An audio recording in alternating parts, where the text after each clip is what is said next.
Hey, what's up, everybody? So, look, man, if you are stuck as a real estate agent making 100,000, 200,000, 50,000, 500,000, $1 million, whatever it is, if you are stuck where you are and you're still trying to build, right? You're at 100,000, you're trying to get to a million. You're at 250, you're trying to get to 500. You're at 300,000, you're trying to get to 900. Whatever it is, I'm going to break it down right here for you in today's live stream. We are live, by the way, ladies and gentlemen, and I'm going to take questions from you guys. You're going to be able to put your number in the chat, and I'm going to call a few of you in and take your questions. I want to get through with my training here, but I just wanted to cover a couple of things to kind of set the stage for you, okay? Because when I do call you and we start to do some Q&A and stuff, I'm going to break down before we do that the three stages of building your $1 million business. Okay. And the reason I want to do that is because I want you to be able to kind of visualize where you are right this second. Which of these stages are you in? And what do you need to do to progress to the next stage? That's what I want you to be thinking about before I start calling you in to answer your questions. Because if you know where you are before you come on and ask your question, it might actually help you ask a better question. And that's what I would love. I would love to kind of help you ask better questions based on the fact that you actually know where you are and an idea of what you need to do to get to the next level. You might just be missing a few of those details. So that's what I'm going to cover right here. I saw in the comments as soon as I posted this that I was going to be live doing this. Somebody posted, "Hey, I love your passion, but I won't take delicate hours and use those delicate hours upon hours calling cold leads. This is counterproductive. I'd rather do social media and direct response marketing." And I just want to go on record and say a lot of people do, and it's my fault that I'm like a cold calling coach, and I'm not. I'm not a cold calling coach. I'm a business development coach. I help agents scale to 100,000 a month quicker than anybody else in the world.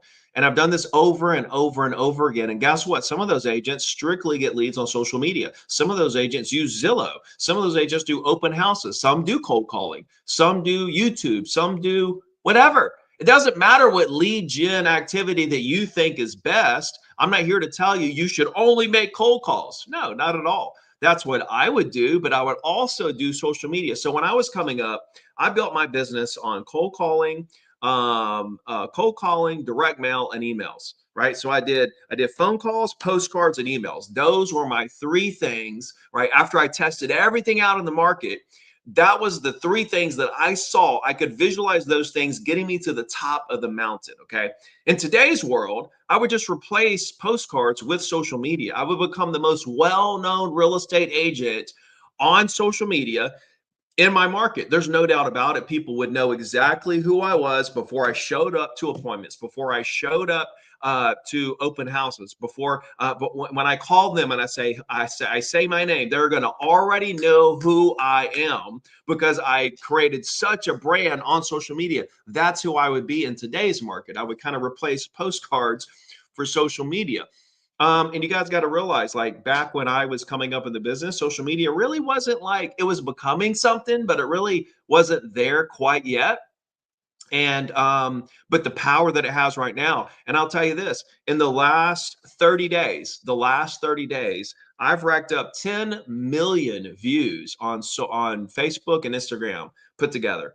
It was 7 million on Facebook and 3 million on Instagram, all organic, completely organic views. It completely blew up. And so I'm just here to tell you, like, I'm really great at social media. I can help you build a massive brand on social media. I can help you do whatever it is that you want to do in this business, however you want to build a business.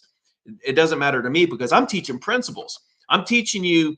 I'm teaching you, like, for example, gravity. You drop something, it's going to fall every single time. That's a principle. Gravity is a principle and it works every single time. Same thing with this. The things that I teach agents are principles that work regardless, and they work every single time. And it doesn't matter what method you want to use against the principle I teach, it's going to work every single time. So I just want to make that clear. I'm not a cold calling coach. I'm a communication coach. I'm a business development coach. I'm a find the biggest problem in your business. Whereas if we fix this singular problem, all of your other problems go away. That's what I do. So let me know in the comments if you guys are ready to roll. I'm going to dive into the three stages of building your business, and then I'm going to take some questions. You guys are going to be able to call in, and the way we're going to do that is you're going to put your number and your question in a comment. And you guys can go ahead and start doing that now. If you want me to call you into the show and take your question live, just go ahead and put your phone number in the chat and your question in the same chat. Do it all together, your phone number and the question in the chat, so I can see what you're going to be asking about, and I can kind of pick those questions. I can call you guys into the show and I can answer those questions live. All right. Oh, and by the way, if you want to join my coaching program, you can scan this QR code right now. You can schedule a call. The Diamond Plus program, we had 8 agents have their first $100,000 a month in 2025. The goal is to help 50 agents have their first $100,000 month in 2026. You can do that by scanning the QR code, set up a call, or just go to zero2diamond.com. You'll also get a free masterclass on the exact framework that I use to help these agents scale to $100,000 a month. Okay, let's get into it.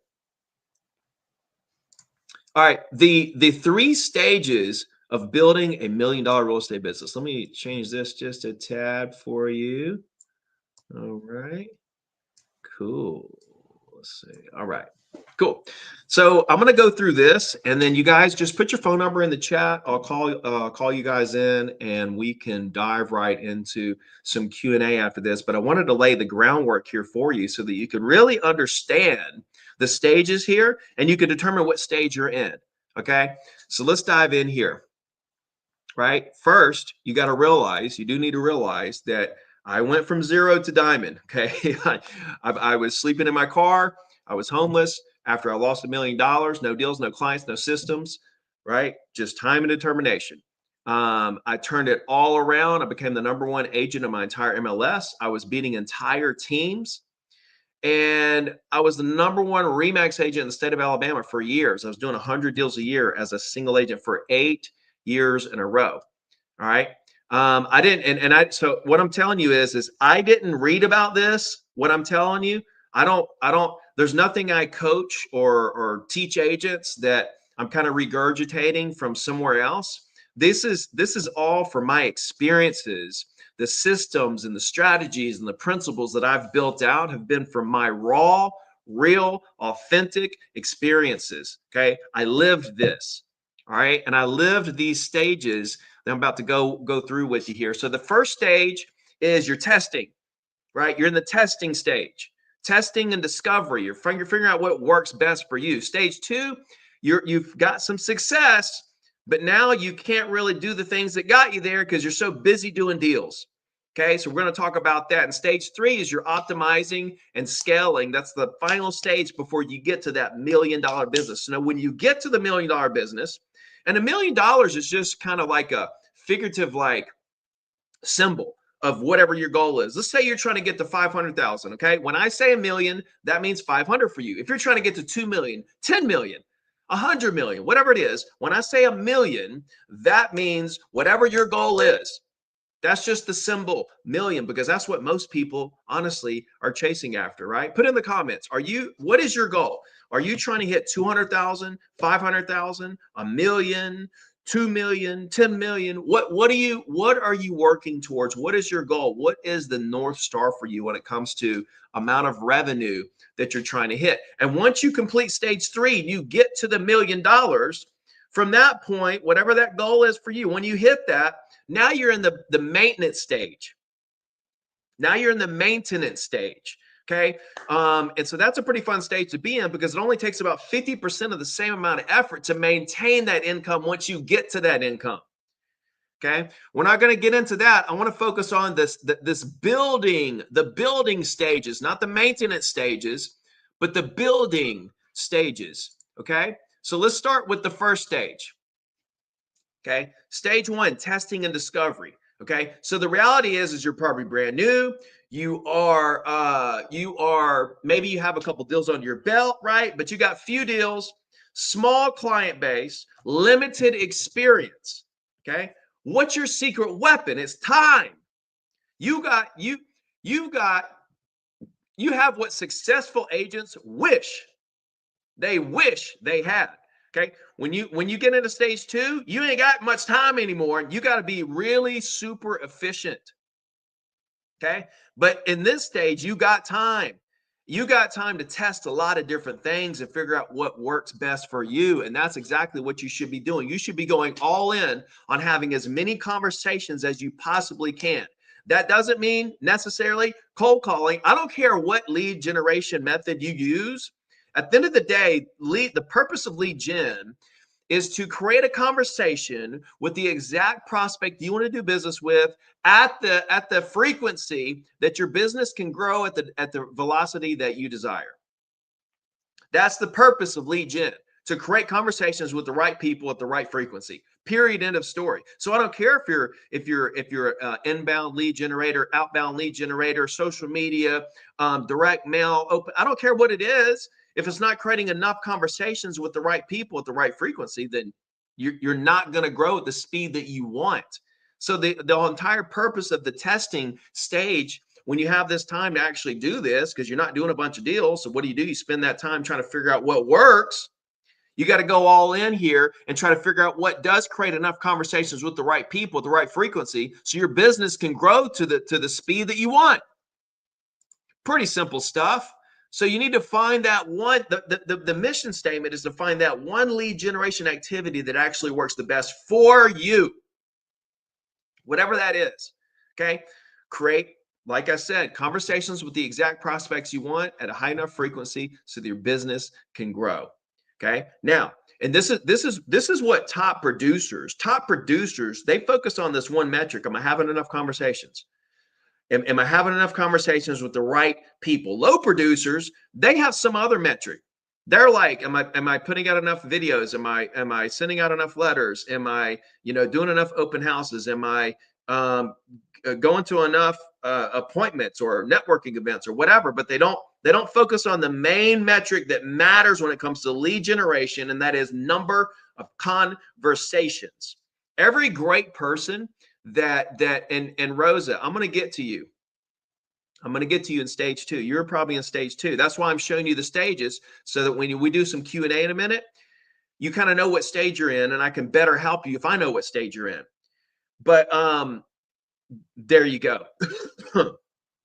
So you got to get in there and test everything, track everything. The people that are the best on social media, they all tell me, the best people that close the most deals on social media, they tell me that their job, their objective on social media is to see how fast they can take that prospect from social media to a phone call. And I've heard that over and over and over again by people, by agents who are crushing it, getting a lot of deals off social media. So get out there and test every single lead gen activity you can think of: cold calling, door knocking, expired listings, open houses, social media, YouTube, Instagram, networking events, Zillow leads, Sphere, all of it. You got to try all, you got to taste all of it, because guess what? Every single one of them work. But the trick is to figure out which one works best for you, and then get rid of all the other things and go all in on what works. Okay. If you talk to a top producer, somebody who made it to the top of the mountain, every single time I've talked to one of these mega agents that are there, they've crushed it, like their career is on the backslide, they are making millions, and I say, how did you do it? Every single one of them tells me one lead gen activity. It's always been one avenue of lead gen. It's not like, well, I did 15 things. It was like, I just did Zillow leads, I just circle prospected, I just did expireds, I just did YouTube. If you really recognize the top producers, it's one main lead gen activity avenue is what got them where they are. And the fact that they went all in on it and eliminated the rest of the lead gen activities off of their plate was the only reason they got to the top. Because if you're doing all the lead gen activities, you can't go to the top, because you're getting distracted by all the things that aren't working that well. See, that's the thing. If you're doing everything, Most of those things aren't working that well, but you're putting time into things that aren't working that well. Just think if you found something that worked well and you put all of your time into the thing that worked well, you'd crush it. So that is the process. Okay. Now, let's say you found the lead gen of choice. You're crushing it. Your business is growing. Now you've got it to a point where now you're hitting stage two. Now you're hitting stage two, right? And this is what happens in stage two. Lead gen success. You're building your business. You're closing deals. But guess what? You don't have any time to prospect, any time to go get more leads, any time to follow. I mean, a lot of times these kind of agents don't even have time to follow up with the leads that are coming in, right? They're so busy doing deals, going to appointments, going to closings, inspections, negotiating deals, showing properties, and they don't have time.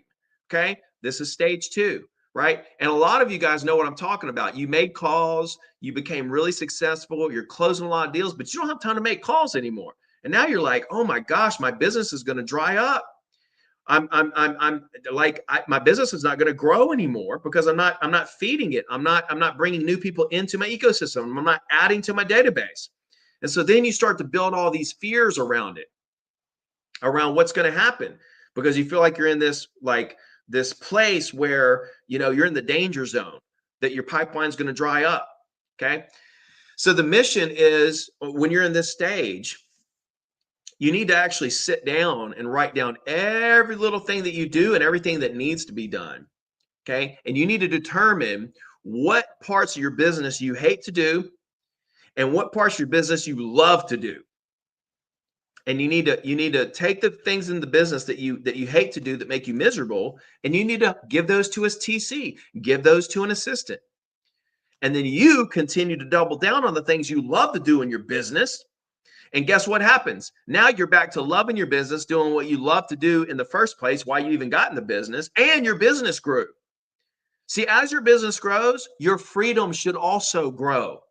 It's not the other way around. A lot of people don't want to build a big business because they think they're not going to have a lot of freedom. No, it's actually the opposite. The bigger your business is, the more freedom you should actually have. Okay. So in stage two here, you want to delegate. This is delegation. You're going to have to. Transaction coordinator, admin work, database management, social media, appointment setting, right? Focus on lead gen, client relationships, showings, negotiations, listing appointments, closing deals. Okay.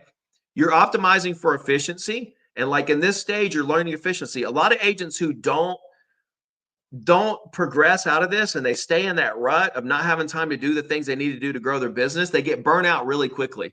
And a lot of you know exactly what I'm talking about. And some agents are like, Ricky, I didn't want to join your coaching program because basically you say the only way to scale is to hire people. That's not true. You can build your business. You can mold your business into whatever you want it to be, but you got to have at least a TC.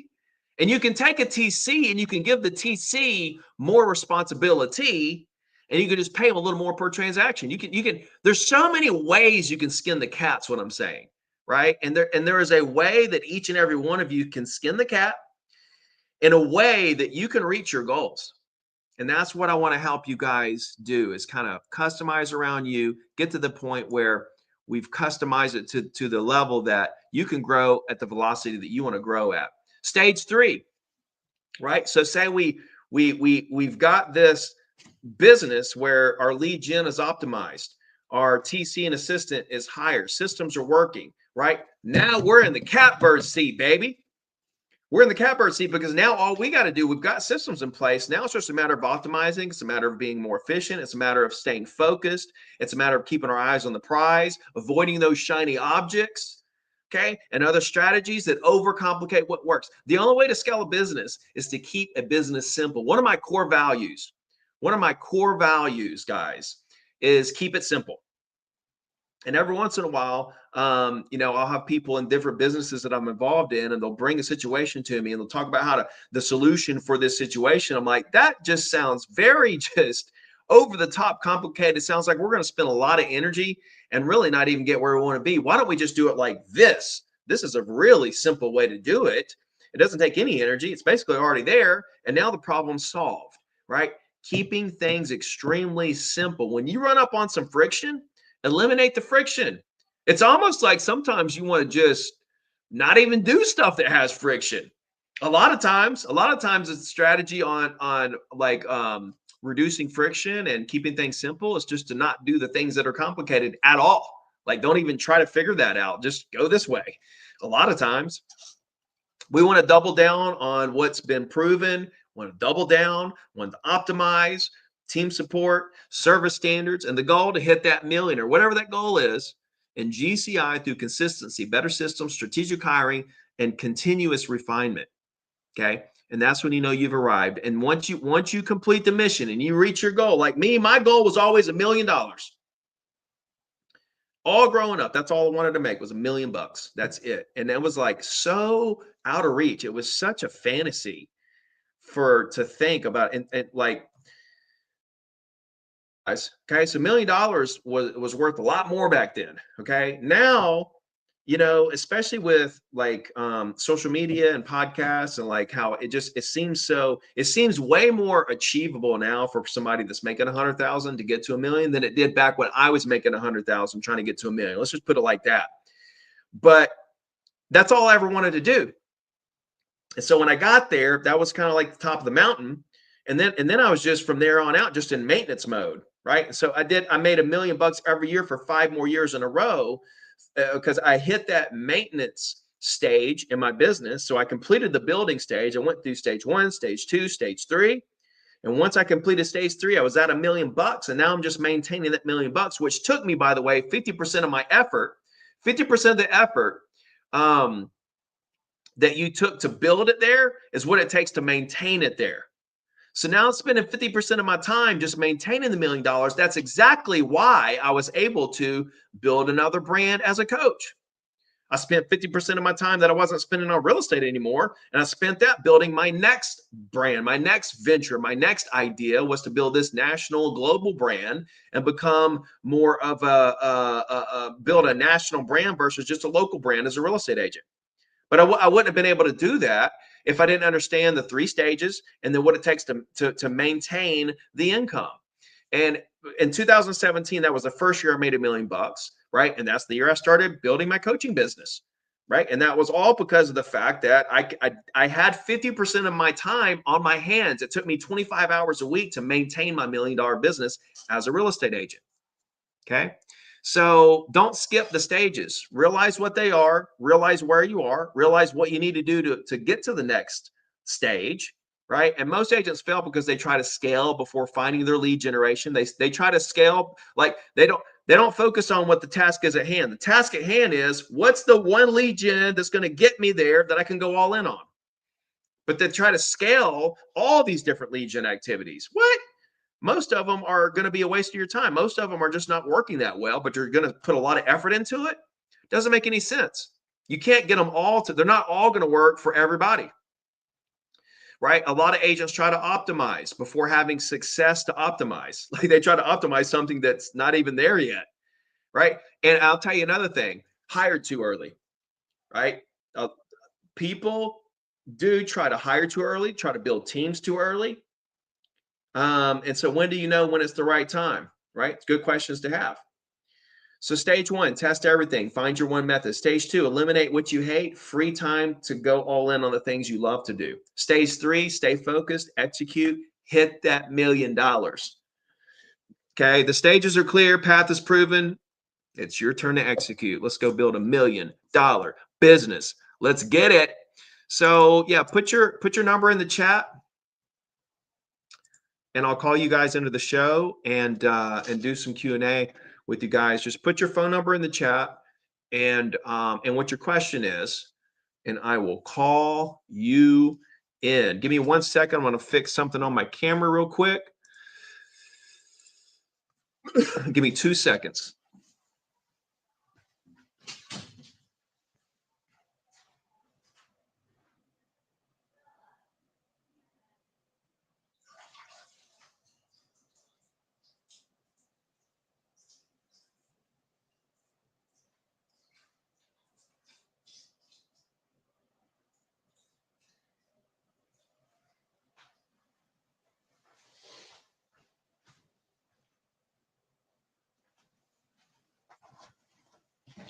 All right, let's get it.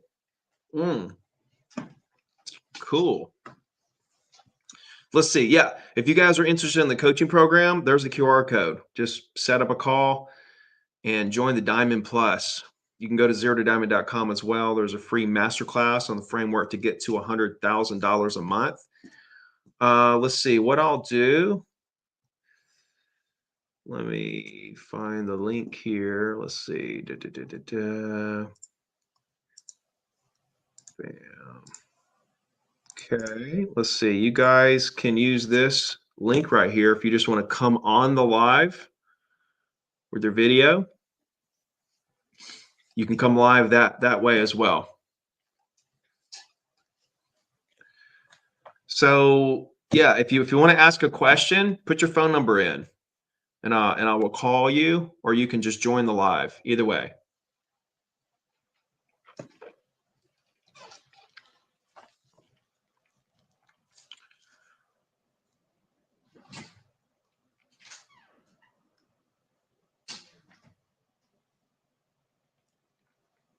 Living in San Antonio, Texas, 2210. Put your phone number in the chat.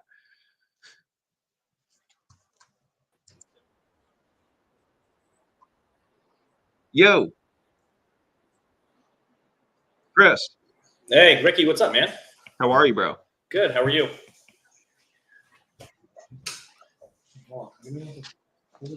Hang on one second. All right. Hold on.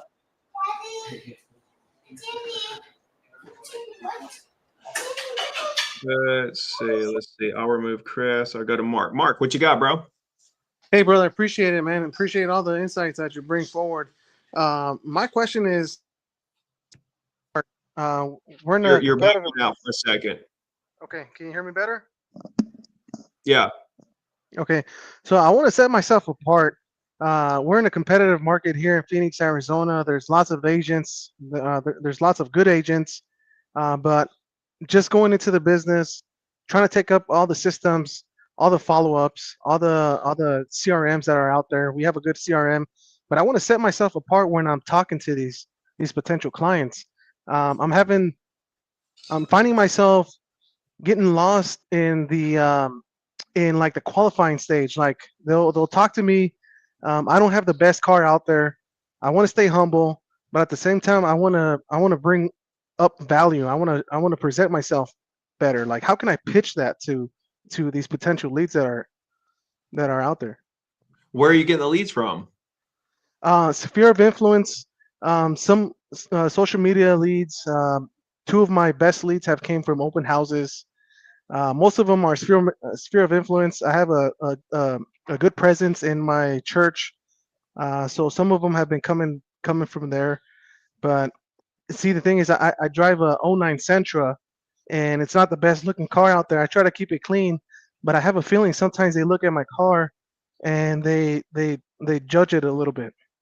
Yeah, man. So the first thing is to realize that for everything that you think somebody wouldn't do business with you, somebody else has something else that like every single person has some reason for specific clients or prospects not to do business with them, right? So for example, some people that are too young, that not too young, some people that are young, they think they're too young, right? And there's also prospects who think they're too young, but there's also prospects who want to work with them, right? And then there's older agents who think they're too old, right? And then there's prospects who think they're too old that won't work with them. There's prospects who want to work with them because they are older, right? And so for you with the car, yeah, you think that you got this car and people are going to work with you. Sure, there's going to be some people that don't want to work with you because of the car. There's going to be some people that want to work with you because of the car.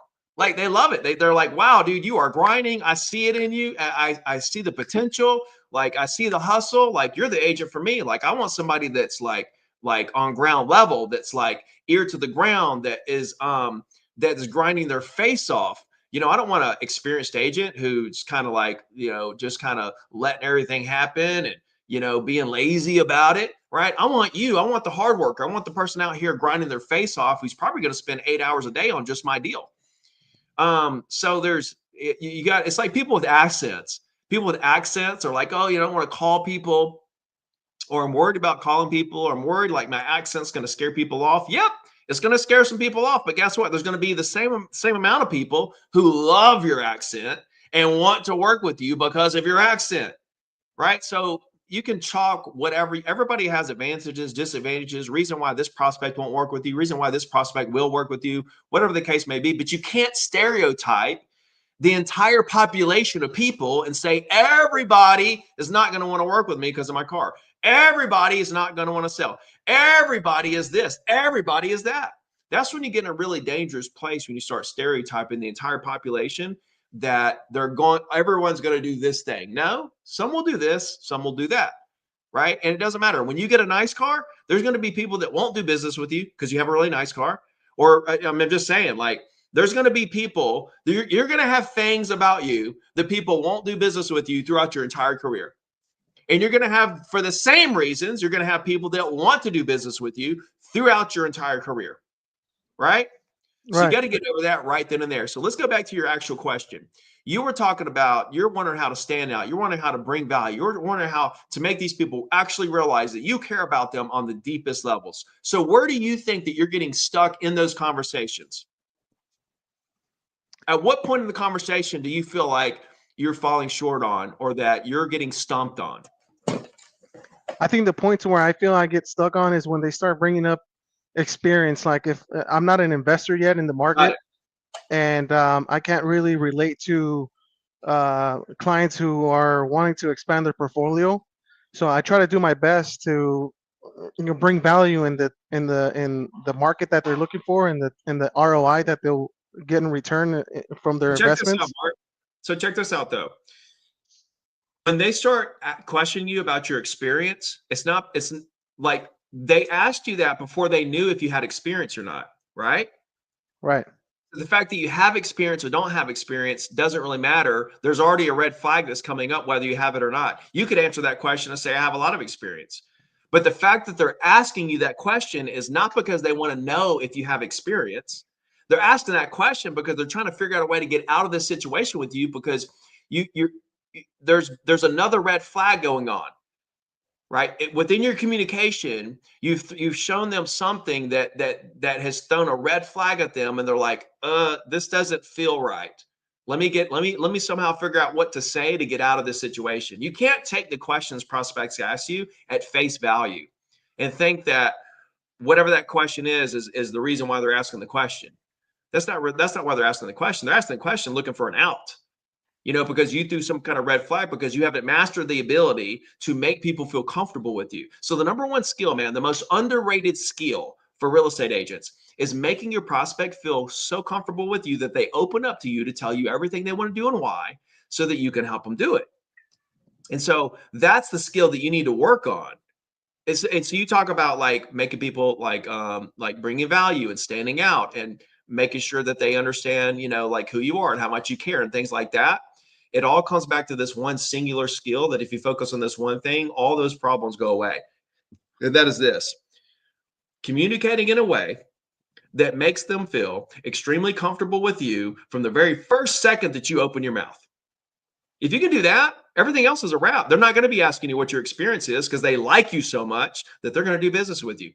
And maybe they don't, right? But the percentages are going to be in your favor. You're going to have more people do business with you than don't do business with you, right? There's always going to be a percentage of people that don't do business with you, right? But we want to increase that conversion rate. And the only way to do that is to have conversations like this, realize that it's on me to get better, right? I got to become more, right? I got to become more so I can do more, so I can have more. I want more, but I'm only doing a little because I've only become a little. I became a little, so I do a little, so I have a little, right? I got to become more so I can do more, so I can have more. And that means that you got to crack the code. You got to hack the system, because it exists, right? You would agree that there are people out there that communicate in a way that make everyone feel comfortable enough with them to do business with them, right? And so it's there, it's available. It's a matter of you being determined enough to go through the process and the struggle long enough to learn how to communicate with people in a way that they feel comfortable with you. That's all it is. That's all it is, bro. And I think it comes from having the best intentions. So if my intentions is just to make money, if my intentions is just to make money or do this deal, then I'm not going to be very successful, to be honest with you. I can find some success, but I'm not going to be very, very successful. If you look at the most successful people in the world, they're not doing it for money. What does that tell you? So if our intentions are money, we're kind of dead in the water behind building a massive business right then and there. But if our intentions are to help this person do whatever it is they're trying to do, I'm not trying to get them to do what I want to do. I'm trying to help them do what they want to do. And you do that with every single person you run across. And then you, again, go back to lead gen, and the KPI lead gen is to create conversations with the right people at the high enough frequency. The high enough frequency part's the part you need to really focus on. Am I talking to enough of the right people and with the best intentions? And am I basically forcing them to realize that I care about them because I'm trying to get them to tell me what they want to do so I can help them do it, versus me trying to get them to do what I want them to do or get them to do something they may or may not want to do. See what I'm saying? That's how you bring value, is treating them like family, talking to them like they're your mom, dad, brother, cousin, best friend from high school. When they get that feeling, that same feeling that they get when they talk to their family, and you're talking to them just like you talk to family and they talk to their family, something happens, man. Like there's like this, like you'll feel it when you start doing this and you start talking to prospects like their family. You're gonna recognize this like click that happens, and this little flip, this little switch, and it's gonna change everything for you, man. It did for me back in 2008. I recognized this when I got back in the business. I was talking to people, prospects differently, and it was this feeling that I had, that I knew that they knew I cared about them, and I knew they cared about me. It's a totally different ball game, man, when you don't look at people like a deal, when you don't look at people like a number, when you don't look at people like a paycheck, and you look at them like a human trying to accomplish something that, by the way, doesn't have anything to do with the house they're trying to buy or sell. There's always something going on in their life that's causing them to make this decision to buy or sell a home.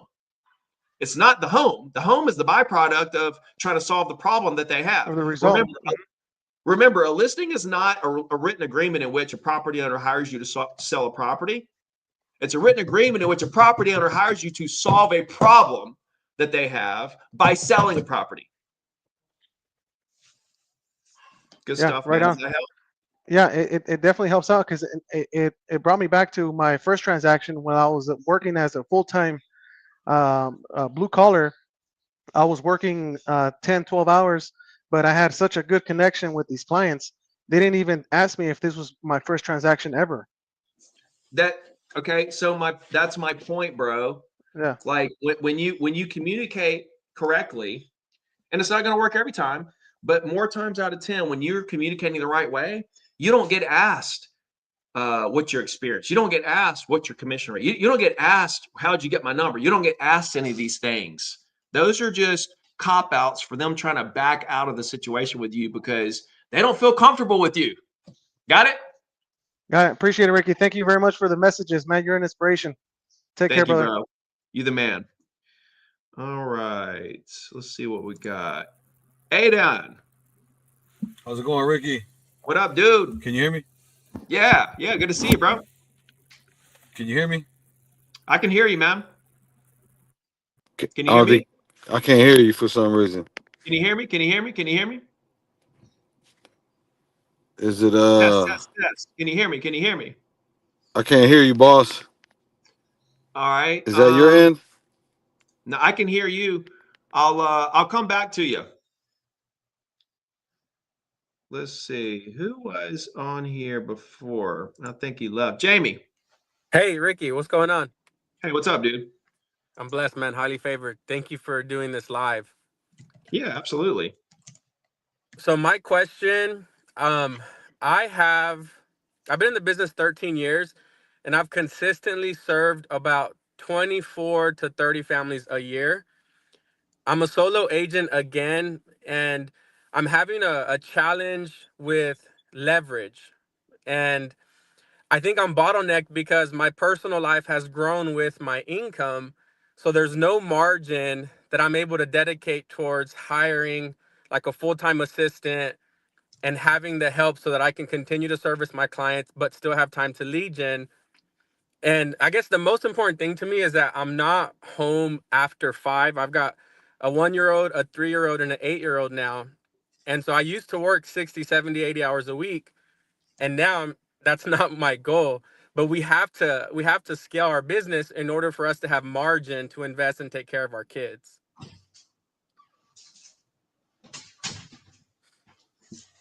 My daughter's like slipping me snacks under the door.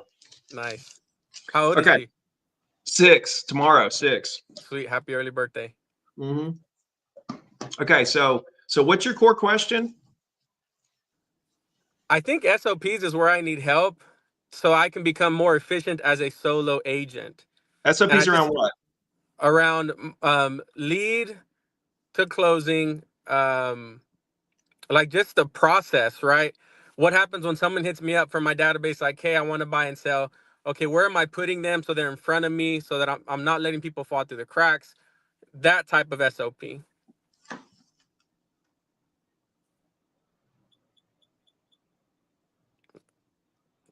That's a journal.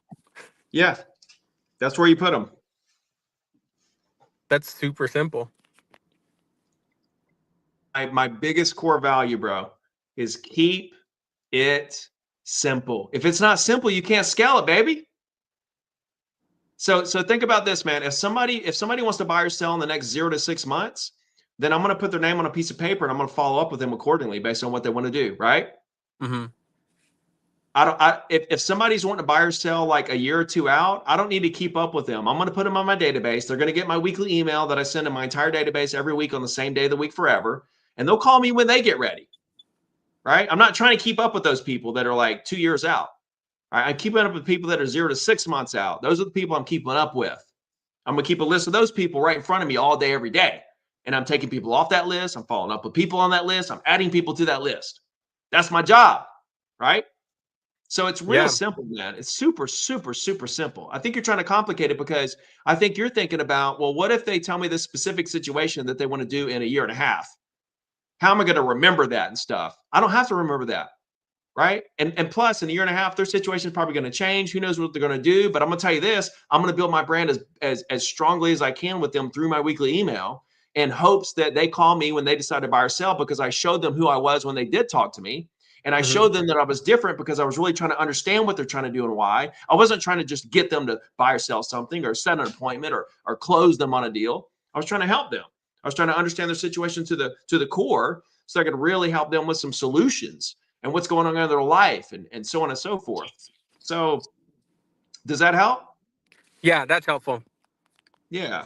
Yeah. Just keep it simple, man. Just keep a notebook. Think about people that are 6 months out. If they're a year out, just put them in your database. Keep nurturing those people. They'll call you. If you did your job, they'll call you. So you want to create a business, man, where you have residual leads coming in, where you don't have to do anything for the leads to come in. They're just coming in. That's what you build when you build your business around a weekly email and a weekly text. Is you have people that you stay in their phone, you stay in their inbox every single week. And when they decide to do something, you're going to be the first person they think about. Now, it's not going to work for every single person in your database, sure. But that's the whole point of volume. I mean, you can't build a big business unless you have volume, right? If you have 1 or 2% of your database close every year, right, and you have a database full of 10,000 people, you're going to close 1 to 200 deals a year. Bada bing, bada boom. You know, expand your influence, expand your brand, expand your database, volume. Good stuff, brother. Thank you. Be good, man. Can we hear you now? Now I can't hear you. I can't hear you now. All right, let's see. Let's see. Jamie. Hi, Ricky. How are you? I'm utterly fantastic. Good to see you. Good to see you. I just want to tell you that I've been following you for quite some time. And when I first started real estate, I thought that you had to be like super professional and just, have this quote unquote, way about talking to clients and prospects. And you've helped me realize that me just being me and just wanting to talk to these people and create these relationships, that's how you're successful. So I just wanted to say thank you so much for that. Oh, no, that's my pleasure. It's that's humbling to hear. Yes. So since you had already answered my question that the other Jamie had said, I'm going to have another question, and sticking to like because I still do a lot of cold calling like you do. I actually thoroughly enjoy it. So for me, I guess I just want to ask, because one of the things that you had just talked about was, optimizing and scaling. Mm. What was that like for you? I remember in one of your videos, you had said that you hired somebody to make the calls for you. Mm-hmm. How did you go about doing that and letting go? Because you are wonderful on the phone. And that's one of the things that I actually enjoy doing. Like, how do I let go of that control and hire somebody else to do that when I have such a special way of talking to my prospects? Well, this is why a lot of people don't reach the next level, because they can't let go of what they're doing now, because they love what they're doing, or they're scared to let go because it's what got them where they are. They don't want to lose everything they work for, so they won't let go. See, to get to the next level, what got us here won't get us there. And so you in order to reach the next level, you have to let go of what you're doing, and you've got to do things that are more productive, have higher ROI on your time, etc. And so think about the world like this, though. If you had somebody who made calls and they weren't like, all they were doing is having the initial call with the person, and then they were handing that person off to you, and they never talked to that person. Like one thing in the SOP for, I have entire SOPs. I have 8 SOPs in the coaching program for hiring, training, scripts, like the whole like ISA process is back there. And one thing in the SOPs is that you never let the ISA talk to the prospect more than once. Okay. Right. Because then they're creating the relationship, and then the prospect's going to call when the deal's under contract and we're negotiating. They're going to call the ISA to ask for advice, or what should I do, and how should I, it's like, no. That's going to get real messy real fast. Your job is to talk to them once, to initiate the contact, and then hand them off to me. And then I take it and run from there. You're never to talk to that person ever again. And so think about it like that. Like, the ISA is dealing with all the people that don't answer, all the people that are wrong numbers, and they're getting the people that actually are the right people, want to do business, etc., and just handing you those people. And so now your full-time job is just talking to people that are the right people, that are ready to do stuff, etc. And so you spend all your time just doing the part of the business you love, right? So think about it. You love making calls, you say. And so out of the action of making calls, okay, there's part of that action of making calls you don't like. I'm sure you don't like sitting there with nobody answering. I'm sure you don't like the wrong number. Right? I don't I'm sure you don't like the rude people. I'm sure you don't. So what if somebody took all that off your plate and just gave you the parts of the cold calling that you love, which is talking to the right people that want to possibly do something with you? And so they just hand all those people to you, and then you're just constantly just talking to the people that are wanting to do stuff. And now your time is more productive because you're spending all of your time talking to people that are more ready than you are trying to just find the people that might be ready. See what I'm saying? Yeah, that makes a lot of sense. Yeah. And the person that I found was a friend of mine. So friends are great to do this. And people that are following you on social media who already know your vibe and your mission. Right. And all that good stuff. Well, I've had my assistant. She started working for me when she was 19, and she's 27 now. That's the one that handles all of my social media, and she does all my stuff. And she's been a blessing, and she's younger, so she understands, all the new things that come with social media. So she's just been a real blessing to me. So I lucked out in that department. I think I'm just nervous about the ISA part, but everything you've said makes great sense. So thank you so much. But the thing about it is, and you're welcome, but the thing about it is you interview like 5 or 10 people before you hire somebody.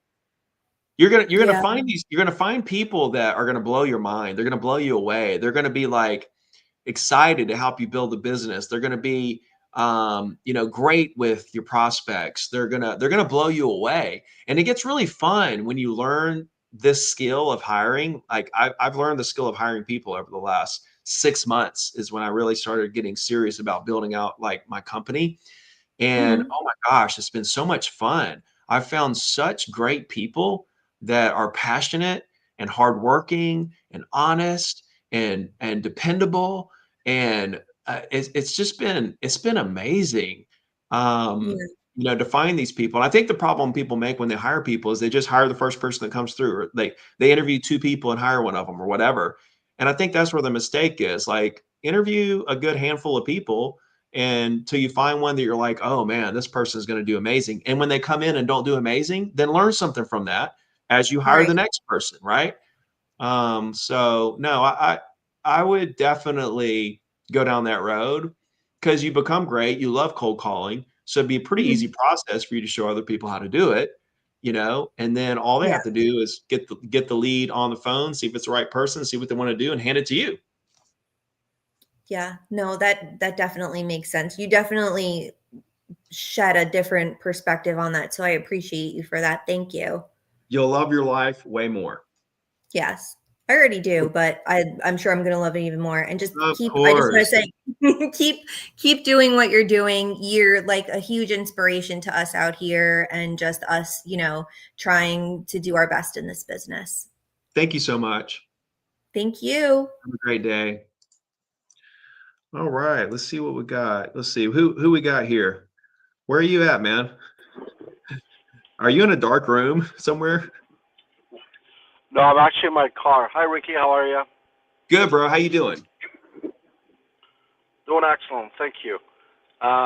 Ricky, I just had a quick question for you.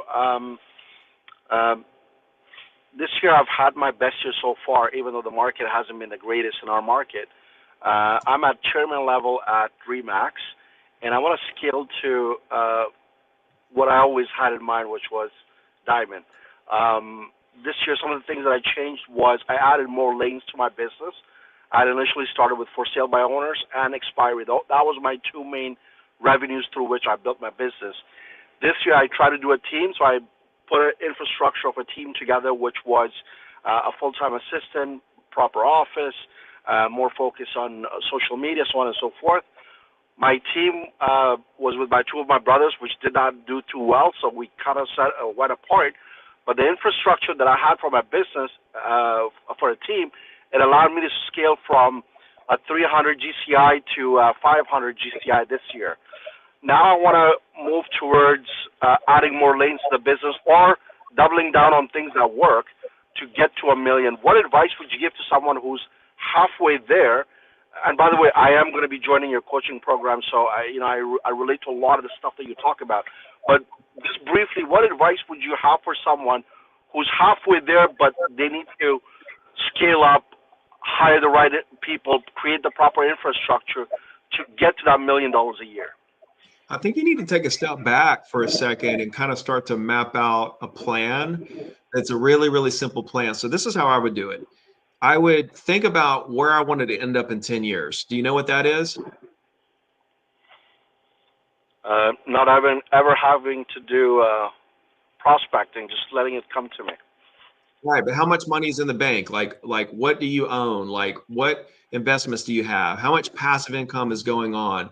Like, what are the big dreams? Not just like, I don't want to prospect anymore, but like, what are you really, really trying to accomplish with your life? This is where I would start, right? So you want to know what the end goal is, and then we're going to reverse engineer this, right? So what's the big dream? Financial freedom. Just not having to worry about anything. But what does that mean to you? Like, what is financial freedom? Is it 10 million in the bank? Is it, like $1 million in investments? Is it like, what is it? What does that mean? Yeah, I have a number in my mind, which is about $10 million in net worth. There we go. So $10 million in net worth, right? That puts us in a place where we feel financially free. So you think about, okay, so now let's sit down. We're going to do this. This is 10 years out. So right now, if we were to sit down and talk about what the path would be to make 10 million in 10 years, what would the path be based on what we're doing now? Right? What is the path based on what we know now, what we can optimize, what we can double down on? Like, what can we visualize based on what we know now and what we're doing now is the quickest way to get to this $10 million net worth? That's the first question you have to answer, right? Do you know the answer? More sales, I guess. Just right, but how? Yeah, but how? Like, so you're doing too many things. Like, you got different lanes. You're doing for sale by owners expired. You open up more lanes, and now we're building a team. Then the team didn't work out. It's all testing, and like all that was not for nothing. Like you have to test. You have to try things. You have to optimize. But now you've kind of been through all that, and so I'm just giving you my best advice here. Like, at this point, I want to take all the knowledge that I've gained from all the testing, all the different things, and try to figure out what's the singular best path. You know, is it expires for sale by owners? Is it bringing on one person to, you know, to make the calls, and then I can do this part of the business? Is it buying rental properties? Is it flipping house? Like, what is the singular quickest path to get to that 10 mil? So that's the first thing you got to think about, right? And if we don't map that out, then we don't really know why we're doing what we're doing. We don't really know like what our next steps are. And this could be the reason why you try a bunch of different things, because you haven't mapped this out. So if you map this out, and you map out the pathway to the 10 mil, right? Then you shrink it down to 3 years. Okay, what would the pathway be to get the 10 million net worth in 3 years? And you don't think about it as like we're actually trying to achieve this, although you might. You just humor yourself with letting your brain explore the pathways that could be possible to make this happen in 3 years, right? Then you shrink it down to 1 year, and you just entertain yourself. So think about this. The goal is not meant to be achieved necessarily. It's meant to be a tool to help you simplify your present life and business. Because when you map out the pathway is normally one singular pathway with normally like 1 or 2 or 3 things you're doing, not 15. And then you start shrinking down the timelines, and you get to the point where you realize what you're doing now, the things that matter of the things you're doing now, and the things that don't matter. So then you say to yourself, okay, does this thing contribute to my $10 million path? If not, get rid of it. Does this thing contribute to my $10 million path? Yep. Let's go all in on this. Does this contribute to my $10 million path? Nope. Get rid of it. Even if it's something that you love, even if it's something that right now, it still doesn't contribute to the $10 million pathway. So you got to get rid of it. And this is the reason why a lot of people don't get there. It's because they're unwilling to get rid of the things that won't get them there. And so that's kind of my advice, man, is you really need to sit down and think about what that pathway is, and look at everything you do, everything you have going on, all the plans you have to expand and open up different lanes. And I think you really need to sit down and think, what's the simplest way to get there? And what can I eliminate? And what can I go all in on? It's like I was talking about in the presentation.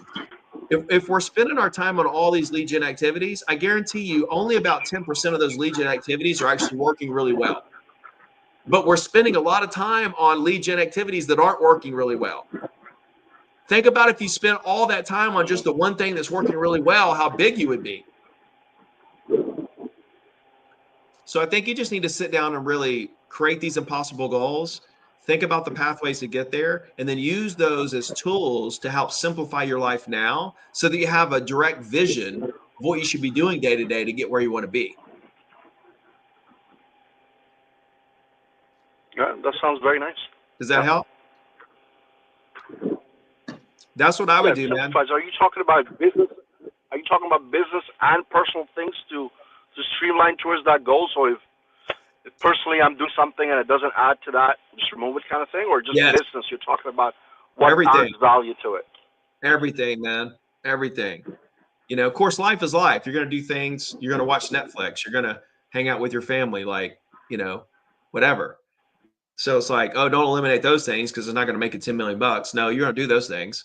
So I'm not saying like eliminate things like that. Like you're going to have to, you know, you're going to do things. But I'm saying be a lot more intentional with the things that you're doing, and don't narrow it down to like the top 3 things are really like the most important things. So for example, like my goal, my big stretch goal is $100 million in a year, like in 1 year, make 100 mil. Right. And so I mapped out the pathway to that for 10 years. Then I mapped it out for 3 years. Then I mapped it out to 1 year. And the only thing that matters in order for me to have in order for me to have $100 million year, the only thing that matters is how big my brand is. right? The only way that Hermosi did $100 million book launch is because of his brand. If people didn't know who he was, they wouldn't have showed up to the book launch. They wouldn't have bought the books, and he wouldn't have made $100 million in a day. But he did have the brand, and so he did have the people, and so they did buy the books, and he did do the 100 million. And it all came from the moat that he built around his business, which was his personal brand. Same thing with Gary Vee, same thing with Grant Cardone, same thing with all the guys out there. It's brand, and I'll take it a step further. It's organic growth on social. Organic growth on social. And so when I recognize this, and I recognize that this was my singular path to get back to the days where I'm growing organically on social media, since then I've hit 10 million views on Instagram and Facebook combined in the last 30 days, because I'm singularly focused on one thing: how big can I get my brand? I'm fixing to start hitting CNBC, Fox Business, News Nation, talking about the real estate market. I'm fixing to be a face of a conference, the American Real Estate Association conferences all around the country. I'm fixing to start interviewing the biggest names in real estate and outside of real estate for my podcast channel, all in the name of one simple pathway to building the biggest brand that I possibly can, because that's the only thing that matters. So same thing with you. Once you map this out, you'll understand what that most singularly important thing is for you to grow, to get to the place that you want to go. And then you've got to go all in on it and eliminate just about everything else. Hope that helps, bro. Thanks, Ricky. It really does. Cool, bro. Be good, brother. All right, let's see. Shail, are you there? If you guys would like to come live. Hey, what's up, Shail? Hey, how are you? Yeah, I'm putting the link right here for everybody. If anybody else wants to come live, ask a question, just click the link and come right on in. Hey, guy.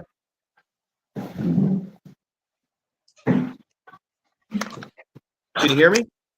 Yeah, I can hear you. How you doing today? Oh, dude, I am just fantastic, man. I'm in the catbird seat, man. It's a beautiful day. It's another day in paradise. Thanks for having me on the show. I appreciate it. Man, I'm glad to have you, bro. What can I do to help you? Hey, well, I liked the title. The title caught my attention. I'm looking to scale to 7 figures this next year. It'll be my third year of real estate. And I'm looking to scale to 7 figures. So I mean, what was the biggest thing that helped you scale from your second to third year in the business, and from, where you were before $1 million to $1 million in a year? So once it was all said and done, like I'll give you the best visualization, right? I'll give you the best idea around how to make it happen. Okay. The year that you make the $1 million will not be from the leads you got the year you made the $1 million. Okay. It's going to be from all the leads that you got all the years of your career up to the year you made the $1 million. So the years you got, the leads you got year 1, the leads you got year 2, the lead you got year 3, the lead you got year 4, the lead you got year 5, and then year 6 was your $1 million year. But you didn't make the $1 million off the leads you got year 6.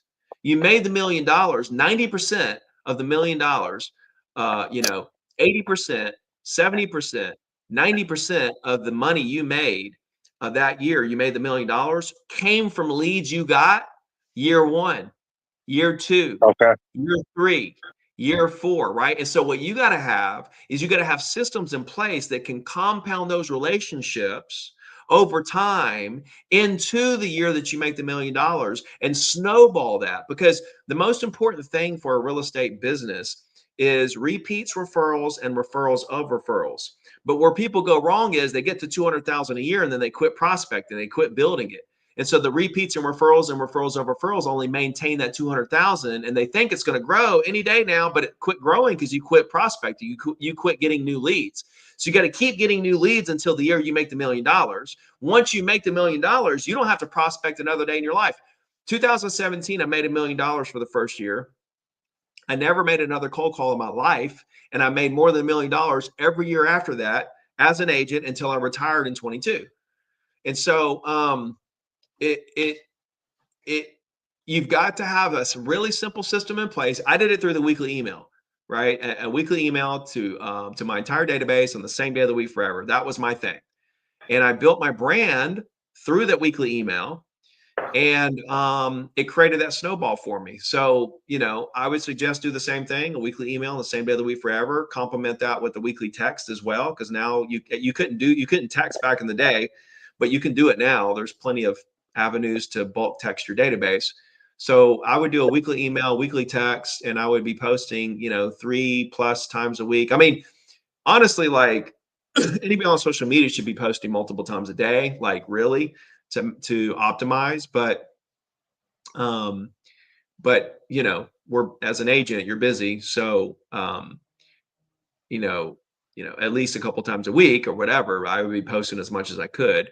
But yeah, weekly email, weekly text, make those on the same day of the week so people see consistency, they see dependability, they see a hardworking, honest agent giving their opinions on what's going on in the market. Don't give them cold hard facts. Tell them the facts, but tell them what you think about the facts, right? Don't automate it. Don't do drips. Don't do, the bulk broker, whatever your brokerage is sending out about, Christmas cards and, how to cook shrimp etouffee and what color to paint your walls in the fall.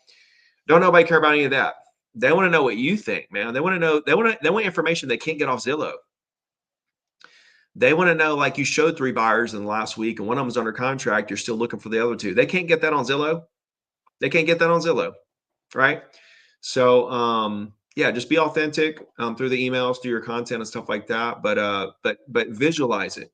Visualize compounding those relationships. What system are we going to have in place to where we can compound those relationships? That way, people that you met year 1 are still doing business with you year 7, the year that you made the $1 million. But not only that, they're repeat business. They're sending referrals, and then the referrals are also sending referrals, right? And it just turns into this crazy monster of a business really fast if you do it right. So I don't know that you can do it as quickly as you want to. I couldn't do it as quickly as I wanted to, which was frustrating, but I can tell you that it's inevitable if you take my advice. Okay, gotcha. So it took you until year 7, you said?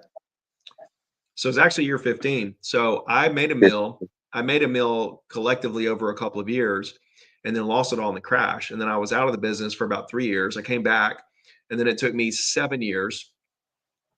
years to get to 100 deals a year. And then it took me 3 more years to hit $1 million. So it was quite a journey, bro. If I had it all to do over again, so 2 things I didn't do that I would have done. Number 1, I would have hired a coach really early on. And the thing is there's a lot of scams out there, but the right coach is worth their weight in gold. So I would have found the right one, and I probably would have tried a couple different programs, lost some money, whatever, but I would have kept trying. I would have found one that works. I would have had a coach, and I would have hired people to make calls for me instead of me making all the calls. So I would have done 2 things differently. If I had it Like all. an ISA? Yes, I would have had an ISA. Yeah. Okay.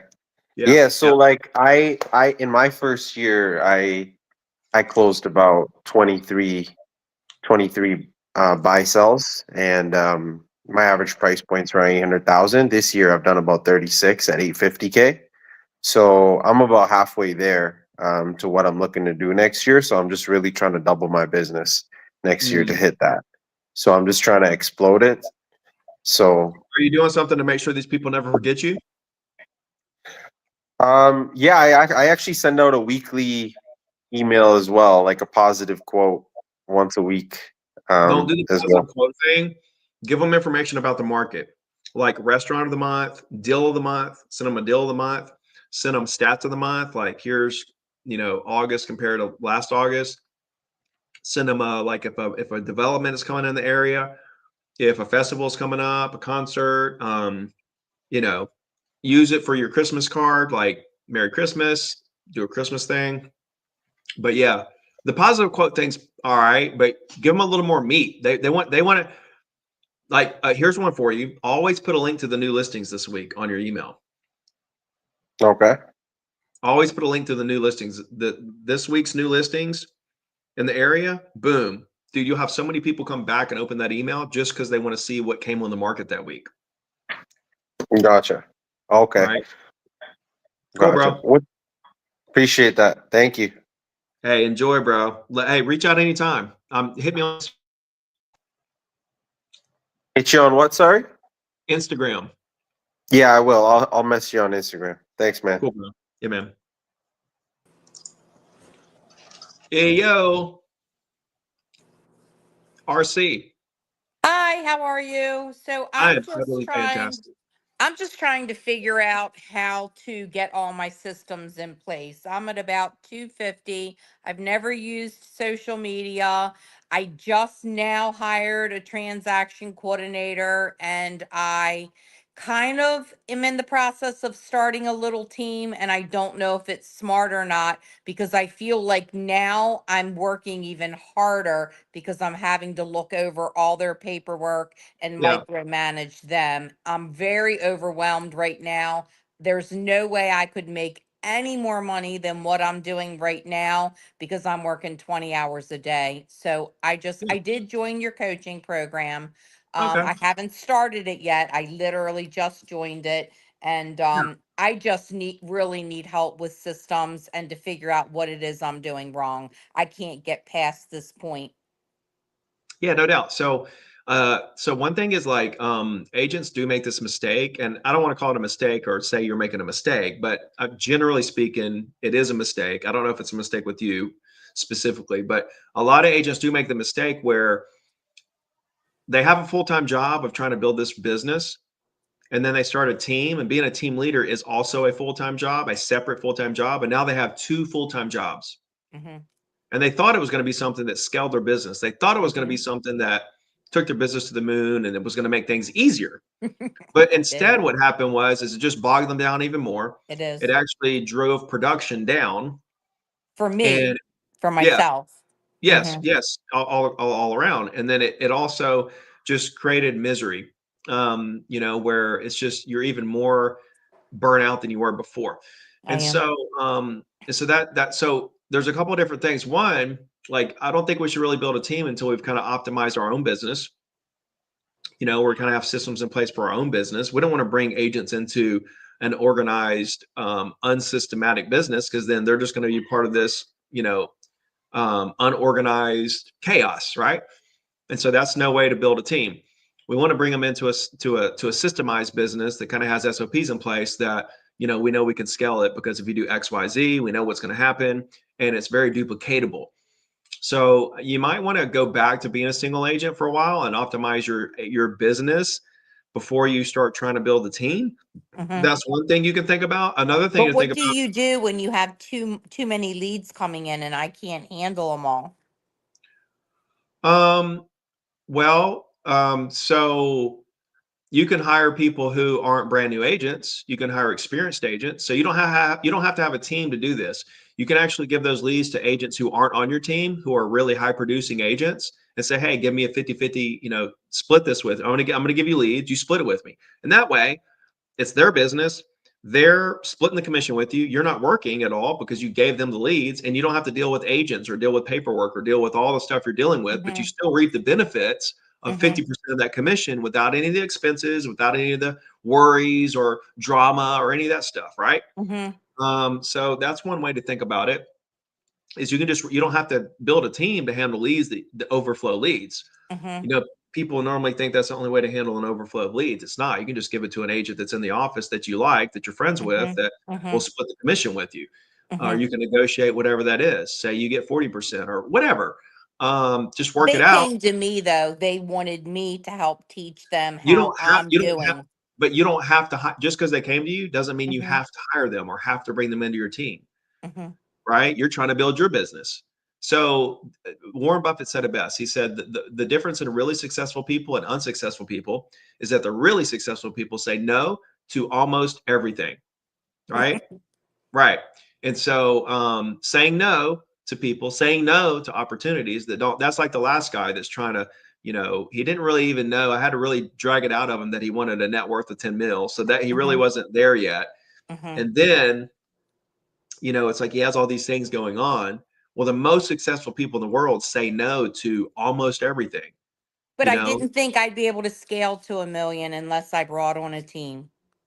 I did. I scaled to $1 million without a Well, that's team. why I joined your coaching group. But it's not about like it. So when you think about it, it's you think scaling to $1 million and you think about timeline. So you're thinking about like getting there next year or getting there in 2 years, right? When really $1 million business can be achieved by just a single person. It might take longer, but you're more profitable. But you can actually see the top of the mountain when you think about this compounding relationships concept. You know, when you take the leads you met year 1, they never forget you. Year 2, they never forget you. All the leads you met year 3, they never forget you. And you're stair-stepping the amount of people who will never forget you. And when you think about it like that, and every year you're just adding more people into this ecosystem of yours, it's only a matter of time before you're hitting $1 million, whether you have a team or True. not. True. Right. True. And Yeah, so, absolutely.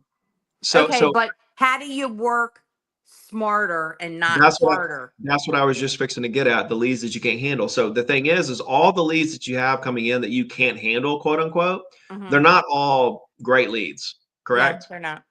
Okay. So the objective, right? So you think, well, to do $1 million a year, they all have to be kind of qualified. The only way to get there is to have compounding relationships where all these people call you year 7 and they're all qualified because, you know, like they're ready to do stuff and they want to work with you. It doesn't take a lot to convert them and stuff like that. Those are the highest quality leads. And so when you think about your situation, so where do you get these leads? Oh, mine? Oh, the majority of my leads, I do very, very well with Zillow, to be honest with you. You I do do well, very- but you do it well, but you're costs, but I close a very high amount on Zillow. I don't know I why. think- I have other think- lead sources. They're okay. so here's what you do. When you bring somebody in, when you bring an agent in, don't bring them in to sell people or show the homes or try to close the people. So here's what you do. You rearrange your team. So so how many agents do you have? Just 2. And I give them all the buy stuff. I take the leads and not the leads, the listings. And I have them running around showing.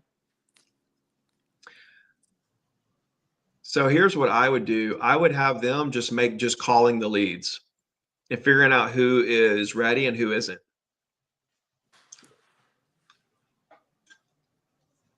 Right? I would probably get rid of one of those agents. Maybe start out with letting both of them like call through the leads, like give them all your leads, like call all these, figure out who wants to do stuff. And then and then never let them talk to the person more than once. Give the lead back to you. And then you can do what you want with it. So then have an agreement with another agent in the office, like I said, and let them go show the property if you don't want to do it. So you can pick and choose. So the leads so now you're not dealing with them with contracts. You're not dealing with them, you know, running around, and you're not dealing with all the stuff, but you're utilizing them the most efficient way you can to get to the leads you can't get to filter through that big list to find the ones that are ready now. And then you can decide what you want to do with those. You want to take it yourself because it's a $3 million buyer, or if you want to give it to Susie because you have an agreement where you're going to get 40% for doing nothing, and you let your ISA agents just keep plowing away and just give them a little bit on the back end. You know, you can give them a little bit when a deal closes, just like they would have got anyway.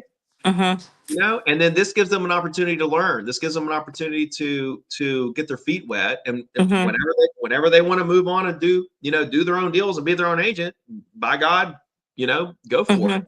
Until then, all I really need you for is just to call these leads and see who's ready and who isn't, and give them to me. And then that could simplify things for you, where it solves your problem that you have too many leads. But you're not really dealing with the drama of them actually showing the property and writing the contracts. Right. Yeah. Sounds smart. Yeah. Because I don't have the time I'm missing leads because I don't have the time. I just missed 2 tonight. 2 tonight because I don't have time to call everybody back. That's where I need to get into AI too. I definitely need help, like where somebody's always there to grab these calls. Yeah. So you can Does have your AI program have that? you can Yeah, you can have AI call them for you. Like you can have Mhm. AI call them, Mm-hmm. call, email, and text. Mm-hmm. I'm a And full-time secretary. That's why I hired a team because I felt like I was really losing money because I'm on the phone 10, 15 hours a day. That my phone rings constantly. It never stops. So I need the AI, definitely. so you could put AI in place to call these leads, to follow up these leads, to email and text these leads, right? To qualify them and stuff like that. So that's one thing you can do. Would really help me. Yeah, that's one thing you can do. But there's so many companies out there. How do you No, know? Because I've been scammed a I lot. have it. I have the company. Okay. I'll give it to you right here. Okay.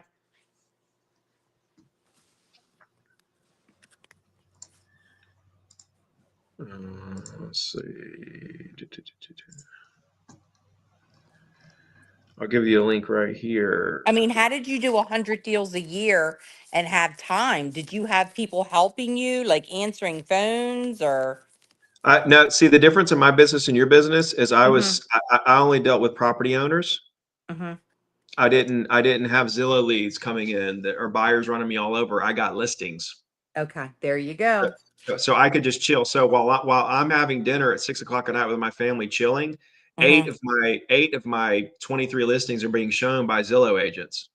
Mm-hmm. So the Zillow agents and the YouTube agents, they're out there beating the streets at 6, 7 o'clock at night trying to do stuff, Yes. right? And Mm-hmm. I'm at home chilling, just taking in the nice air, just relaxing with my family. Well, I just switched my business in the past 6 months to where it's more listings. I've primarily my whole career been a buyer's agent.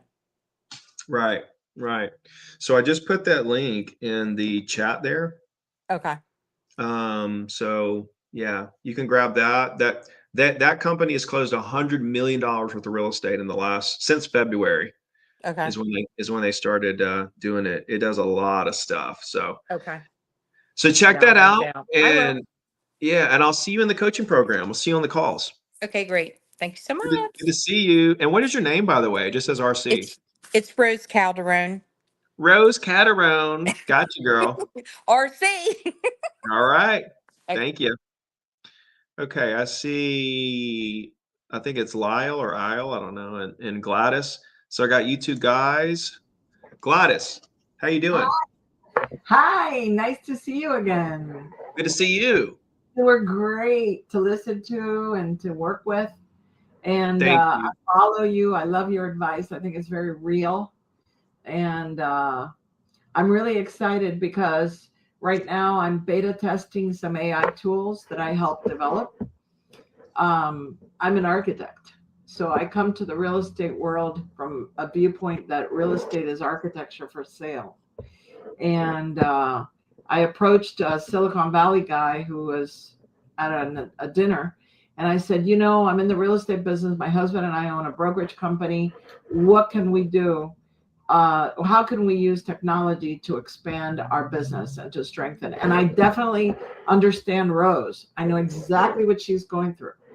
And I think that creating tools that use the artificial intelligence, not just for phone calling, but actually to understand the consumer, the customer. And we do a buyer consult online. We record the conversation and the AI pulls the information on the preferences. And then we have searches built on that customer's preferences. So the idea is to make me more efficient as a realtor. And that is. Awesome. So what can I do to help you? I want you to, I want to call you separately and I want to introduce the product to you so you can give me your opinion and things that we can make it better. And we are in beta right now. And I think that you have been a realtor, a very successful one for many years, and you know what people need. And my husband and I think my husband would like to join your coaching because we loved what you told us at the conference. And I agree with you. Pick up the phone. Okay. Yeah, just send me a message on Instagram. And Okay. yeah, and then we'll connect. and connect and so on. And I want to share the idea that she said that she has too many leads and she hired some assistants and then she stopped producing. That happened to us several years, many years ago. And we decided, let's just focus on my husband, who is the world's greatest salesman, and strengthen his practice. And what you said, which is give away the leads and take 50% or 40%, whatever the number is, it's half a loaf is better than none. That's what we learned. There you go. There you go. Thank you, Gladys. Thank you. Bye. See you soon. All right, Lyle, give me just a sec. Is it Lyle or Isle? Lyle? Just a sec. I'm going to call this agent real quick. Can you hear this, Lyle? Can you hear that or like that? Probably like that. What was it, Josh? Josh, Ricky Caruth, you're on the show. How you doing? Hey, Ricky, how you doing? Good, man. Can you hear that, Lyle? Give me a thumbs up. I can't hear you. I can hear you just fine. Sweet, I'm man. not actually on the call or anything, but Yeah, I know, but you are. Cool. So what can I help you with? Well, honestly, I was considering working with you. Let me collect my thoughts here. Here's the thing. I do have a partner. I'm doing a bit more GCI than he is this year, by about 100. But both of us have had pretty good last 2 years while the market's been down. For the most part, we share our farm. But what I've noticed, now we have about 5,500 in our farm. We mostly do mailers, and then he's been in the business 35 years farming this area. So he's older and he's taking time. I have been doing I've added another 50% of our business, and we did about 35 million last year in gross sales, average about 225 per side on commission. So GCI, I don't have the GCI on the top of my head, but fair number. This year we're on track to close about 45, which is great, a little increase. And the main thing is I've noticed through all of our marketing, we do some social events where people come in and get pies. There's no predictability, and he has an established name, and I have not been able to identify any or utilize, even though I'm very experienced with ad spend. I have not been able to any type of predictable business flow. We kind of are, I feel like, at the mercy of the market. Now, when a lead comes up, we're pretty good at closing it with his authority in the market, and we're both great. I'll say we're both good salesmen for the most part. So what? Are you doing any outbound reach? Honestly, at this point, yes. So when you say outbound, we are sending out 5. No. I mean, you reaching out to people, like to talk to them, not just doing marketing. Yes. So my outbound actually is so it's not cold. I do not do cold anymore. I've done for the last 4 years, up until about, I'd say 8 to 9 months ago. I would do absentee owners. So I would call absentee owners, or I would do it at scale with direct to text or ringless voicemail. I actually sold that service before I started selling houses. I got licensed. I started selling that as consulting because I could get the leads, but closing them is the next level. And I have drummed up some business from that, but it's so far less of a return than referrals, just referrals from business. So here's the thing. So I can just break it down for you real quickly since we're live here. So the thing is referrals and past clients only maintain your business. It doesn't grow the business. Okay. So that's the first thing you got to realize, is that it feels like it might grow or it's going to explode any second. But when you're only living off past clients and referrals, you feel like, oh, I got a referral, so that's a new lead. No, that's just a referral from a lead you already had. It doesn't really count as new. And so when you're living off referrals, past clients referrals, and referrals of referrals, that only maintains your business. And so what happens is we stop building our business and we kind of live off our referrals, and we hope that that's going to take us to the next level. But then when it doesn't, we scratch our head and say, well, I wonder why our business isn't growing. So that's the first thing to kind of realize, to kind of, like when you join the coaching program, like I'll sit down, we do a deep dive form, and like I'll look at your stuff deeper and really try to identify like key things that you can do differently. But that's the first thing I'm going to be looking at, like what percentage of our business is referral versus completely new leads. Because if it's mostly referrals, our business really isn't going to grow anymore from where it is now. We think it is, but that's a mirage. The second thing to realize is that when we're mostly inbound, like our lead gen is mostly inbound, it is very unpredictable. We are at the mercy of the market because we have no control over how many leads we're going to get, how much they're going to be, or what quality these leads are going to be, like who they're going to be. For like Zillow, for example, we have no control over how many we're going to get, what quality are they going to be, and what price they're going to be at. So when you're doing mostly inbound leads where you're waiting on things to happen, even open houses are considered inbound because you're waiting on them to come in the door. If you send out postcards and you wait on the people to call you, that's inbound leads.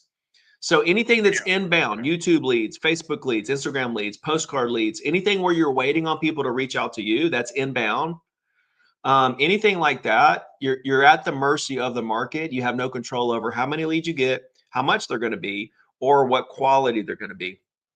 But when you do when you focus on outbound strategies, now you have control over how many leads you get, regardless of the market, how much they're going to be, because you can get people's information for a penny nowadays, and who they are. So how many you get, how much they cost, and who they are. You control all of that when you do outbound. And there's no right or wrong way, by the way. Like as long as you understand the differences in outbound, the pros and cons versus outbound and inbound, and like you decide, yeah, okay, well, but and here's another part of it. Like inbound is a lot easier up front because you're just paying money and waiting, versus outbound, you have to put work in. So there's upfront work to outbound. So there's a con to the outbound, but then the pro is that you control who they are, how many you talk to, and how much they cost.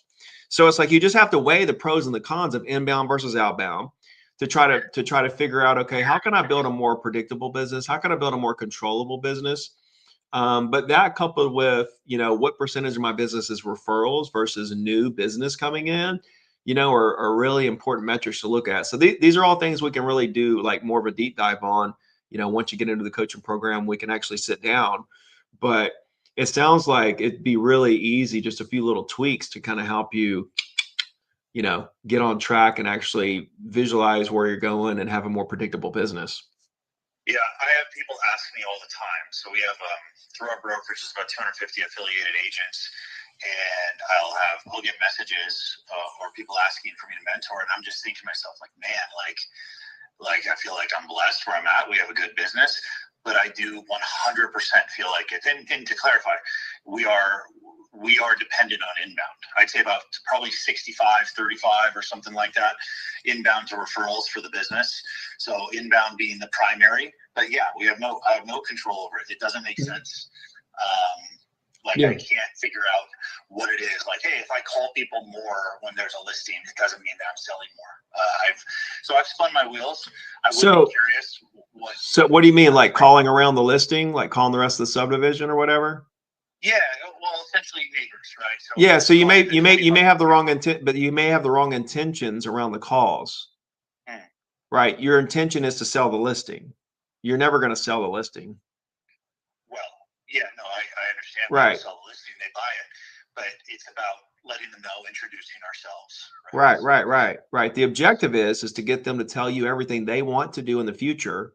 That's even if it's to buy or sell in 5 years, you want to know what their plans are. So you got to get them to feel comfortable enough with you to tell you everything they want to do and why, so that you can help them do it. Yeah. And so that's the objective around it. It's not to set an appointment, sell a listing, set up a showing, set up a coffee meeting, listing appointment, whatever, get an email. The objective is just to get them to open up to you, to tell you everything they want to do, so that you can help them put together the perfect plan to help them do it, regardless of whatever that is. It could be buy or sell something in next month, buy or sell something in 10 years, 5 years, 6 months. I don't really care. Yeah. Like, what are you thinking? Like, what you guys think you'll ever move? Like, tell me what's on your mind today, and allow me to, give my professional opinion. So I think if you think about it more of like branding, It's like putting out a Facebook video. You put out a video, you're not going to get a lead that day. Like you might, like it happens, but like generally speaking, you're not getting any leads from videos you're putting out today, right? But you're building brand equity with people that saw the video. And now when they see you around town, they're like, oh, you're the guy from the video, or they see the listing appointment, like, oh yeah, I know you. I've seen you on social. That's where social really, really like crushes for business. Is not necessarily a lead generation, but more so brand recognition. Yeah, it's an asset, right? Same thing with the calls. Like phone calls is a social media platform, right? It's a place where you like, okay, if they get a notification about Facebook, they look at their phone and then they click something. Same thing with the phone call. You call them, they have to look at their phone and they click something. It's the same thing. Like calling people is the same thing as social media. It's content. The words you say to them is content. You're basically doing a live video. You're doing a live audio. You're doing a live podcast is what you're doing with the prospect. It's content. And so producing as much content as possible. So it's like, when you think about it like that, like every phone call is a podcast. Like I was putting out like 20 podcasts a day back in the day. Like, I was calling 100 people, talking to like 20 people. I was putting out like 20 podcasts a day. Something you said on your on the sales page, but also I was following you on Threads. A relationship over something. And transactions. Relationship. Yeah, there it is. But I think of it like relationship over ratios, because I've bounced around from different coaches. Not recently, actually earlier on. I've really kind of morphed into where I'm at now, and it was always about the numbers. Oh yeah, just make more calls. And I was always about relationships. I would spend a long time, sometimes too long, actually many times too long, with my clients, really trying to figure out what's best for them. And that has paid off for sure. Yeah. But if I could figure out a way to do more of that and not have a higher drain on my time. I'll tell you how to do that. Yeah. You ready? Yeah. Get somebody to make the calls for you. That way you're just talking to people that are ready to do stuff now. Yeah. Yeah, absolutely. And then knowing what to put in front of them so they actually have tasks, so they're not hungry. But that was something actually that stood out too, because I do have several hungry, gifted guys that want to sell with me. That would be a huge multiplication, I think. I can help you put that together, bro. Yeah, that's cool. Cool, man. Well, good to talk to you, man. Looking forward to working with you. Yeah, thanks for the call. I'm pretty interested. Appreciate you, Ricky. Thank yeah, you. bro. Hey, have a good one, man. Talk to you soon. Cheers. Bye-bye. All right, let's see. All right, I'm gonna go with Lyle and Bryce, and then we're gonna get up out of here. What's up, Lyle? How's it going, Ricky? I'm good, man. How you doing? Pretty good. I'll keep it quick. I started my real estate career on a team that was 100% inbound Zillow. Honestly, it almost ruined me. I hated it. It's what you've been touching on. You're waiting for a good lead. You're waiting to sell the house. I moved to a different team. 100%. If you wait, and bro, I can't sit around and wait on nothing. No, me I'm neither. pretty impatient, man. I got to keep walking there. I can't even sit down for 5 minutes. Like if I ain't moving, I ain't grooving. I got to go. Well, I mean, I was moving. You're spending a lot of time on, chasing, leads that go nowhere. I can't do that either, man. I can't be moving around a bunch going nowhere. I got to be going somewhere. I got to be moving to somewhere. Exactly. Go So somewhere. yeah, I'm 100% outbound now, focusing on expireds and circle prospecting. And I'm using Arch Agent to get my leads. I don't know if you've ever used them, if you recommend them. Never heard of them. Yeah, I was gonna mess around with maybe Mojo and RedX. But the one thing I'm finding is the houses that I want to sell, the high-end neighborhoods. Everyone's on the do not call list. So what is your advice to getting around do not call? Would it be just sending a letter in the mail? Simple as No, that? I call them. You call them? Okay. Hey, do you know anybody that's ever been fined? I know one guy, but it was kind of a scam. Okay. What do you mean it was a scam? The fine was a scam? He got a Zillow lead. And so when he called the guy back, he was like, "Oh, I'm on the do not call list." And it was some type of, I don't know the exact situation, but that's all it was. Or did he get fined? He got fined. Did he pay money? They settled. Yeah. It was a law, so he didn't get fined. A lawyer scared him into I paying guess money. so, yeah. Yeah, no one's ever. I can't find anybody that's ever been fined. The only people that have paid money are huge brokerages that have tens of millions of dollars. Keller Williams settled out for $40 million. There were several other tens of millions of settlements, and it wasn't because of the calls itself. It's because of the trainings. They went through their trainings and said, well, you should have had in here that you should have disclosed in here that they shouldn't call DNC or whatever. And so they changed up some of their trainings to comply with the settlement, and they paid tens of millions of dollars to walk away from that. It wasn't even about the calls that were made. Furthermore, if you go into the DNC rules, you'll see a lot of different things. Like you got to call the person twice. They got to tell you not to call, and then you got to call them back again for you to actually violate. You could call being conducting a survey. There are certain states that real estate agents are even exempt from the DNC. That's why you never see anybody getting fined, right? Because how can you prove anything, right? It's a bunch of he said, she said. Now, when you text, now you can prove that because here's a text, black and white. Mm-hmm. Okay, so that's why texting is a little bit more. I'm a little bit more black and white about texting, cold texting. Okay, when it comes to cold calling, I'm not really. I'm in the gray area on that because I'm calling to help people. I'm not trying to sell them. Number one, I'm trying to understand what it is they want to do and why, so I can help them do it. I'm not trying to sell them anything. I'm not even soliciting my services. I'm trying to figure out what it is they're trying to do so I can help them do it. Mm-hmm. But on the flip side, I just don't know anybody's ever been fined. And the DNC are the most quality numbers. It's people that actually answer. It's people that actually do business. It's the correct numbers. So, when I use an AI to call people, you definitely cannot do DNC. But when you're calling people as a human, so DNC was created to protect people, consumers, from robots and scammers.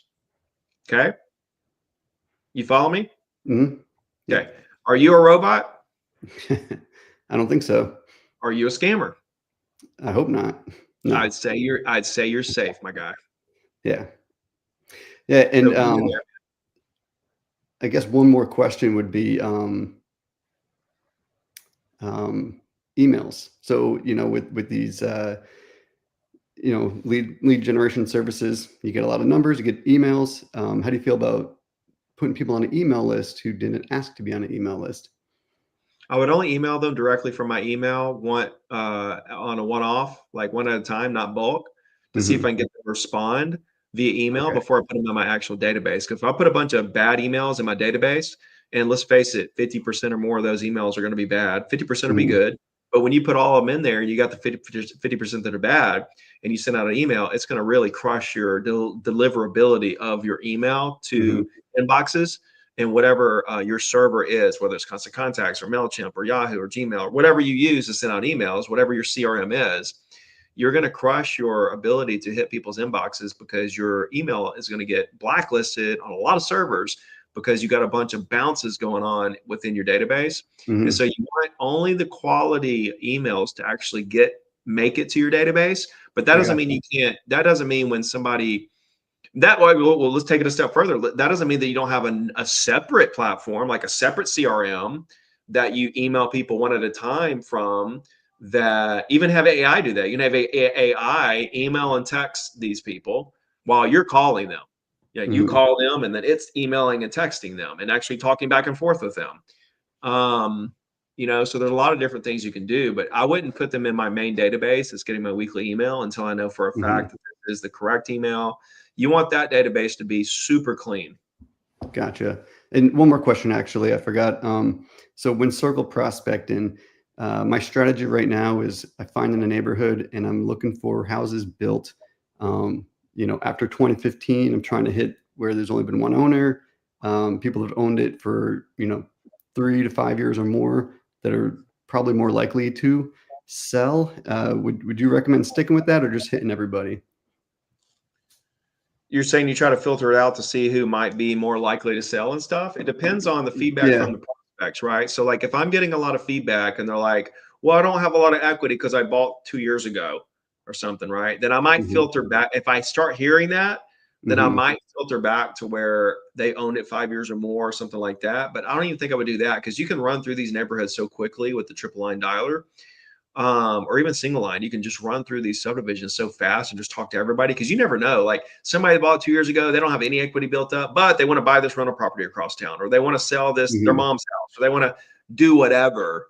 You never know what you're going to run into. So I always hate filtering out people when I'm making calls, because I never know what I'm going to run into. However, especially in today's market where a lot of people are locked in, and like we've got this affordability crisis and there's a lot of weird things going on, you definitely, I'm not against like filtering like 5 years or older, if that's what you're hearing from your prospects. So I like to take the feedback from the prospects and then try to strategize around that feedback. If I keep hearing the same thing over and over again, I'm like, oh, okay, well, let me just do this so that I can take care of that little situation. Right. And now I can only be talking to people who have a lot of equity, or I can only be talking to people who, are investors or whatever. So. Gotcha. Well, I appreciate it, man. Thank you for your time. Bro, thank you, man. Keep crushing it. Where are you at? What market? North Central Florida. Oh, North Central. So that's Gainesville, basically, right outside of Gainesville. Yeah, Gainesville. Yeah. Nice. Cool, bro. Have a good one, man. I'll see you on the internet. Absolutely. Thank you. All right, bro. All right. Let's see. We had one more, Mr. Bryce. I think he dipped out on us. If you're there, Bryce, come on back. Happy to take your question. Let's see here. I'm going to go to the comments.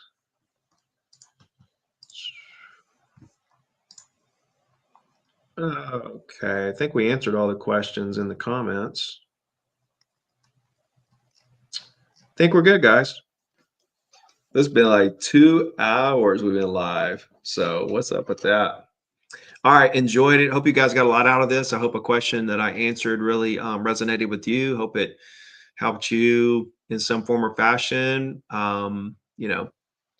Put a positive spin on whatever is bothering you in your business, because here's the facts of the matter. This is the greatest opportunity right now that we have ever seen and probably ever will see when it comes to a market re-expanding. And the name of the game right now, guys, is just brand equity. How many people in the market can we get to know who we are, what we do, and that we're here to help and never forget us? Because when the market flips the other way, all those people are going to call you to do business, and you're going to be flooded with deals, and your business is going to 10x, and all your dreams are going to come true. Trust me. I did this back in 2008. I did this back in 2010, 11, 12, all the way till I was selling 100 properties a year. It was from what I did when the market was down. It wasn't from what I did when the market was great. It was from what I did when the market was down. That's where I built my business. That's where things really took off for me. I couldn't see it at the time, but that's where most of the deals I did the year that I made $1 million were people I met in 2008, 2009, 2010, 2011. Those are the people that actually came and built my $1 million. So I built my entire $1 million business off of people that weren't ready yet. You think about these companies like Amazon and Facebook and Google that came out and lost so much money for so long before they were actually profitable. We kind of do that as real estate agents. We come out and we try to, we want to make as much money as possible, but we kind of neglect the fact that, there's this stage where we're kind of building our name up, we're building our brand, we're letting people know who we are, and we're trying to do this at scale. And the more people that you can like front load into that flywheel of the brand of yours, the bigger your business is going to be on the back end. Guys, please have more of a long-term vision about what you're doing. Please don't have such a short-term outlook on, closing deals and getting listings and, oh, I didn't make as much as I made last year, or whatever the case may be.